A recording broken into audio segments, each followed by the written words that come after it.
Whisper, wow, just look at all those stars.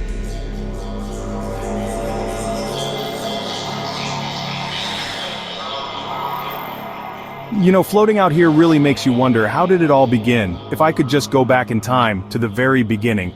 Wait, what's happening?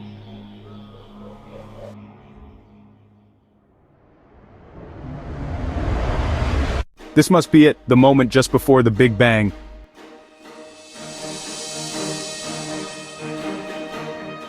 It's happening, the universe is being born. Amazing, the first particles are taking shape. Look, the first atoms are coming together, mostly hydrogen and helium. It's like a giant cosmic spiderweb. The large-scale structure of the universe, the first stars, and they're the earliest galaxies.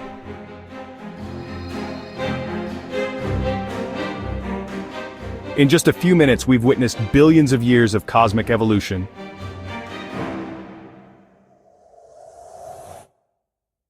Softly, we're back, but everything looks different now. Each of these points of light has such an incredible history. From a single point to all of this, the Big Bang wasn't just the birth of our universe, it was the beginning of everything we know.